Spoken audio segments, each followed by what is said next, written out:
We're rolling. Welcome to the REI Rookies Podcast. The Real Estate Investing Rookies Podcast, episode number 96, where we invite you to follow us on our journey towards financial freedom using the power of real estate. I'm Josh Koth. And I'm Jack Haas. And here at REI Rookies, we believe in a couple key principles. Number one, the best way to retain information is by teaching it to others. And number two, a rising tide lifts all boats. We're not competitors, we're a community. So let's get into some real estate investing. So we got a listener question this week from Eric Trimble. So thanks, Eric, for sending us this quick question. But he was asking about when he should and shouldn't use a realtor in his new real estate transactions. Yeah, he was basically asking, do we typically present the offer ourselves or do we use a real estate agent? And I guess that really depends on where you find the property. Where is this property listed? Where did you see the property? The main differentiator would be if it's on the MLS, the multiple listing service, then if you're not a realtor yourself, I believe you have to have a real estate agent submit an offer on your behalf to the listing agent.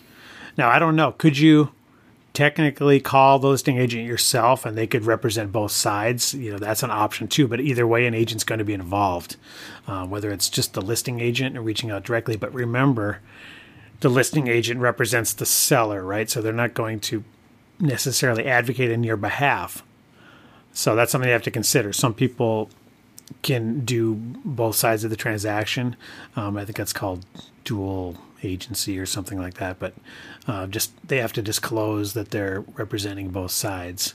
But just remember that they're probably not going to advocate for you and protect your interests.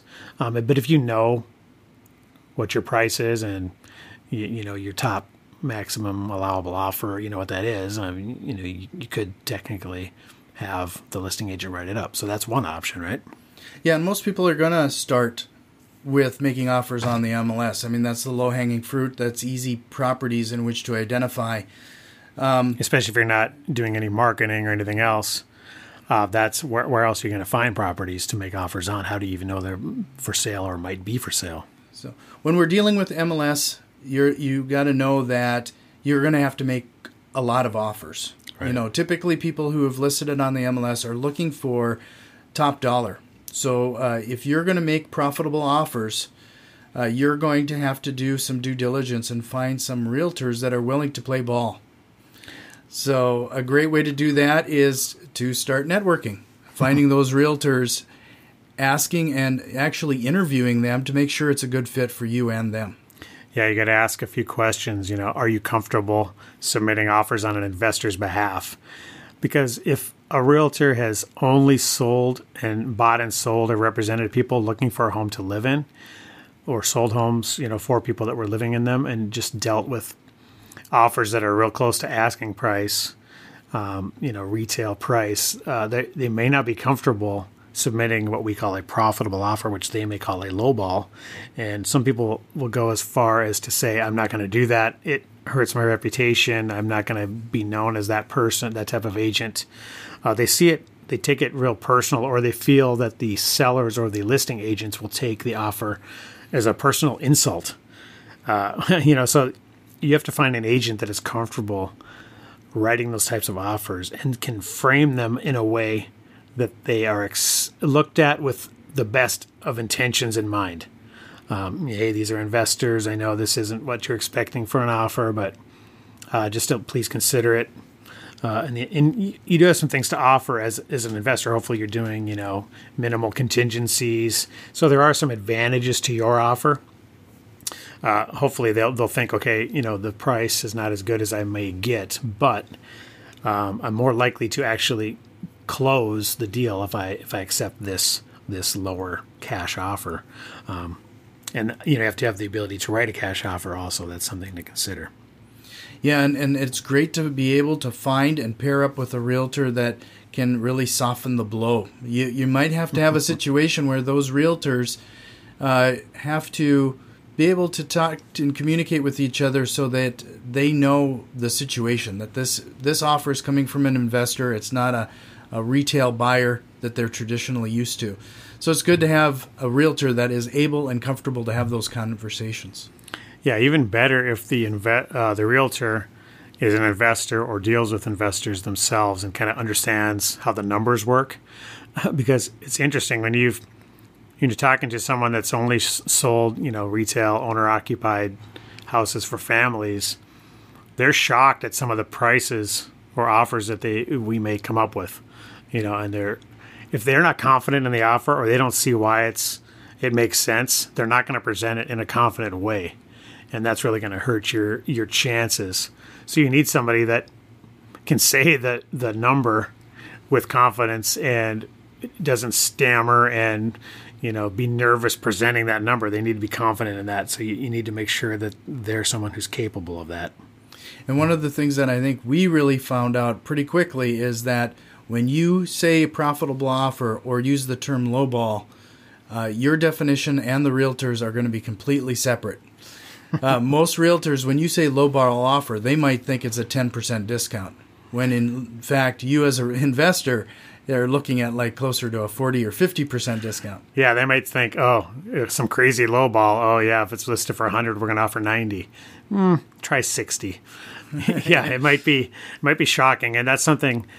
When I've met with realtors in the past, what I do is I kind of give them an example. I say, okay, here's one we bought. It was listed for X. We offered X. We settled on X.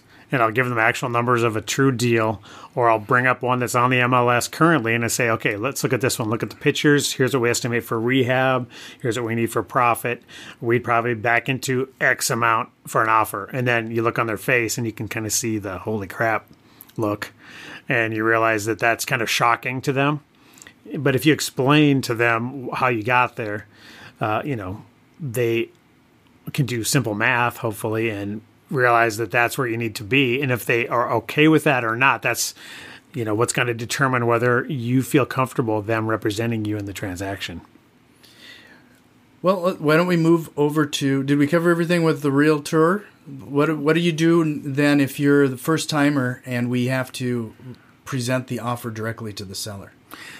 Yeah, that's a whole another can of worms, right? Again, it all comes down to confidence. So you need to be confident in your numbers. You need to know what the most you're going to pay for the house is. If you're going to leave a negotiating buffer, where you're going to initially start.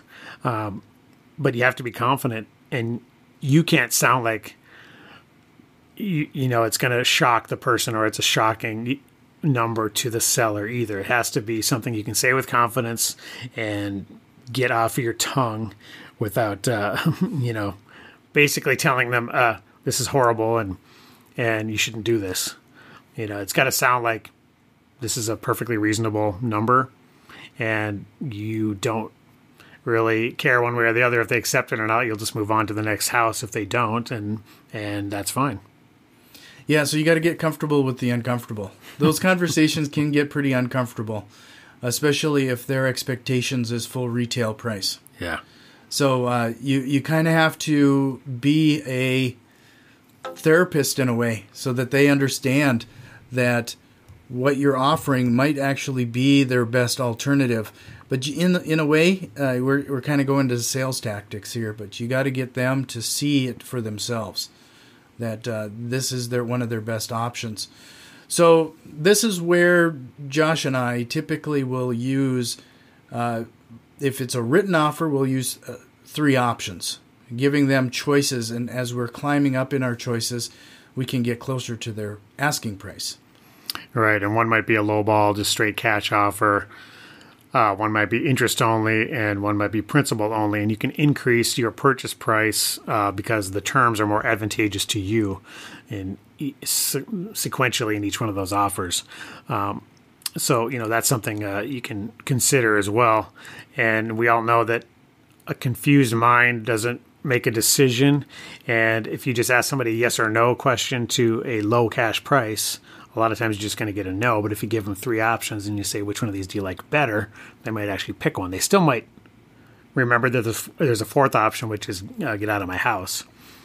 But, typically your chances will go up slightly. Another thing to remember, too, is when you're making offers directly to a seller, if they're in pursuit of retail price, well, that's 95% of real estate transactions that occur yearly is people that don't need to sell at a discount and will never consider your offer as a good one.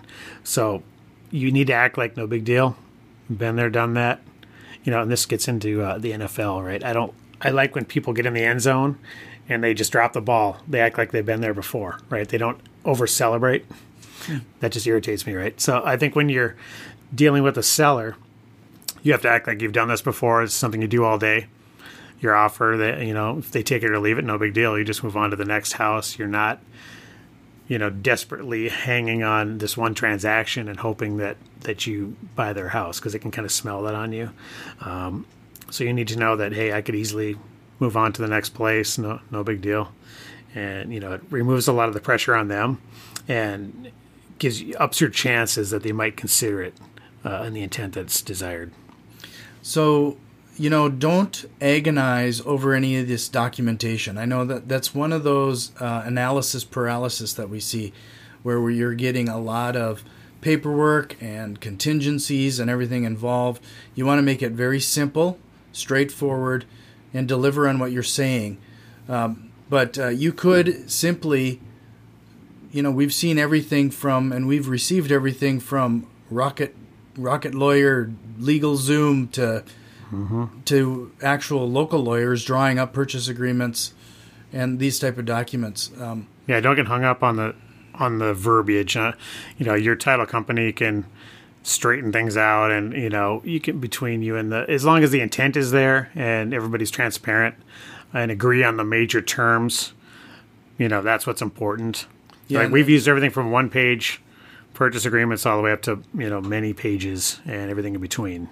Yeah, so that's really a good and an important thing to remember, is that your title company is going to do the heavy lifting. Mm-hmm. It's really anybody in the end could probably get out of a purchase agreement or a letter of intent or what have you. Mm-hmm. The title company is going to be the one that does the heavy lifting there and gets the transaction complete for you. The main thing is you want to have your negotiation take place in such a way that all parties want it to go through. All parties want it to close. If that's the case, if you don't want to feel like you bullied anyone into anything or pressured anyone into anything and have any buyer's remorse. If everyone is in agreement on the terms, the price, the closing date, it almost doesn't matter if it's written on a bar napkin. You can fix it all later. If everyone's in agreement and pushing forward and wants the deal to happen, you can straighten all the verbiage out. So where you get into trouble is if you try to sneak things in or leave things out of a contract and everyone's not, or you maybe bullied someone or convinced them that they should take this deal. Then they're not going to, everyone's not in alignment. But when we've been in situations where everyone was pushing for the same thing, the title company might call and say, oh, they're not comfortable with this clause. We need to change this. Okay, whatever. Or are we going to close? Yes. Okay, great. Cross it out or add to it or whatever. It almost doesn't matter. It becomes kind of irrelevant at that point. So don't agonize too much over the contract, the documentation, the verbiage. Just make sure that everyone is in agreement. Everybody wants the deal to happen. Everyone's happy with what's going on. And when you have that, your chances of being at the closing table successfully really go up. So just to set some expectations here, especially if this is your first time around doing this type of thing, is that if you're going to start making offers off the MLS, it does take a lot of offers. Mm-hmm. So, I would even, I don't know, Josh, what do you think? 40 to 1? Yeah, and of course it's very market specific. But yeah, ours typically in our market, it might take 40 offers to get one deal. Yeah, so it does take a lot of offers. So keep that's that in mind. That's another important point when you're finding an agent too. They need to understand that they might have to write 40 offers in your behalf before they get a successful deal. So that's something they have to be willing to do. A lot of agents are not willing to put that kind of time in. So consider that. And your closing rate when you're dealing directly to the seller might be quite a bit higher just because they're calling you for a reason. Mm-hmm. And they know what you do. They've raised their hand. They've self-selected. So you might cut your closing rate in half in that regard. You're not going to get all of those either. No. But, and you'll be able to eventually verbally exclude or just jettison some of these people because it's just not a good fit. You can tell that just by the interview. Yeah, you can recognize it pretty quickly. So, anything else that we need to add? Anything that we've forgotten? No, just like every other thing in real estate, it's a numbers game. You got to talk to a lot of agents. You got to talk to a lot of sellers. You got to write a lot of offers, whether it's on the MLS or direct to sellers. You just got to keep out there putting consistent actions into play to get any results. So the answer again is network. Yeah. Networking. You need to find those agents if you're going to go that route. Yeah, whether you're talking to agents, sellers, anything, it's the more people you talk to, the more successful you're going to be. So with that, I hope, Eric, you found a lot of value in that. And actually, if you shoot me your full address, I'll probably put something in the mail for you. So with that, we would always like to remind you that we put a lot of time and effort into this show, and we ask you to give us a little support by going to Patreon and find us at REI Rookies. Also, shoot us an email, info@reirookies.com, if you have a topic suggestion or any questions. Hit us up on Facebook, Instagram, and Twitter at REI Rookies. And remember, get off the bench. And get into the game. We'll see you next time. I don't like to tell a man what to do with his money, but if you ain't investing in property, then you're dumber than a dummy. I'm not dumb. I'm smart. Well, buy property. That's my advice.